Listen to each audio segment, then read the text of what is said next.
प्रधानमंत्री नरेंद्र मोदी 28 मई को संसद भवन का उद्घाटन करेंगे। वहीं कांग्रेस सहित देश के 19 विपक्षी दलों ने नई संसद के उद्घाटन का बायकॉट करने का ऐलान किया है। इस बीच बुधवार को केंद्रीय गृह मंत्री अमित शाह ने आजादी का अमृत महोत्सव मनाते हुए एक महत्वपूर्ण और ऐतिहासिक घटना पर प्रेस कॉन्फ्रेंस को संबोधित किया।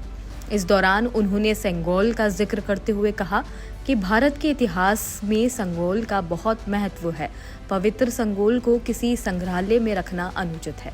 संगोल की स्थापना के लिए संसद भवन से उपयुक्त और पवित्र स्थान कोई और हो ही नहीं सकता। इसलिए जिस दिन नए संसद भवन को देश को समर्पित किया जाएगा, उसी दिन प्रधानमंत्री नरेंद्र मोदी तमिलनाडु से आए हुए अधिनियम से संगोल को स्वीकार करेंगे और लोकसभा अध्यक्ष के आसन के पास इसे स्थापित करेंगे। गृह मंत्री शाह ने आगे कहा कि भारत के इतिहास में संगोल का बहुत महत्व है।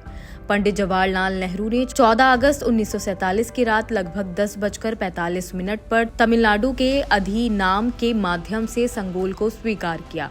यह अंग्रेजों से हमारे देश के लोगों के लिए सत्ता के हस्तांतरण का संकेत था। संगोल स्वतंत्रता का एक महत्वपूर्ण ऐतिहासिक प्रतीक है, क्योंकि ये अंग्रेजों से भारतीयों को सत्ता हस्तांतरण का प्रतीक है। अमित शाह ने बताया कि ये संगोल वही है जो स्वतंत्रता के समय पूर्व पीएम पंडित जवाहरलाल नेहरू को प्राप्त हुआ था। उन्होंने कहा, इसे इलाहाबाद के एक संग्रहालय में रखा गया था और अब नए संसद भवन में ले जाया जाएगा। चोल साम्राज्य के समय से चली आ रही है परंपरा।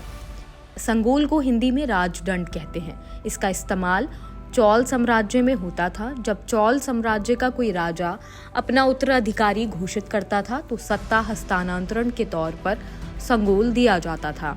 ये चोल साम्राज्य के समय से चली आ रही परंपरा है। खास तौर से तमिलनाडु और दक्षिण के अन्य राज्यों में संगोल को न्यायप्रिय और निष्पक्ष शासन का प्रतीक माना जाता है। कुछ इतिहासकार मौर्य और गुप्त वंश में भी संगोल को प्रयोग किए जाने की बात कहते हैं। संगोल संस्कृत शब्द शंकु से लिया गया है, जिसका अर्थ है शंख। शंख हिंदू धर्म में एक पवित्र वस्तु है और इसे अक्सर संप्रभुता के प्रतीक के रूप में इस्तेमाल किया जाता था। संगोल राजदंड भारतीय सम्राट की शक्ति और अधिकार का प्रतीक था। ये सोने या चांदी से बना था और इसे अक्सर कीमती पत्थरों से सजाया जाता था। संगोल राजदंड औपचारिक अवसरों पर सम्राट द्वारा ले जाया जाता था और इसका उपयोग उनके अधिकार को दर्शाने के लिए किया जाता था। 28 मई को होगा संसद के नए भवन का उद्घाटन। केंद्रीय गृह मंत्री ने कहा है कि प्रधानमंत्री नरेंद्र मोदी 28 मई को संसद का नवनिर्मित भवन को राष्ट्र को समर्पित करेंगे। इस नई संरचना को रिकॉर्ड समय में बनाने के लिए करीब 60,000 श्रमिकों ने अपना योगदान दिया है। इस अवसर पर पीएम सभी श्रमयोगियों का सम्मान भी करेंगे। उन्होंने कहा, आजादी का अमृत महोत्सव के अवसर पर देश के प्रधानमंत्री जी 28 मई को संसद का नवनिर्मित भवन राष्ट्र को समर्पित करेंगे।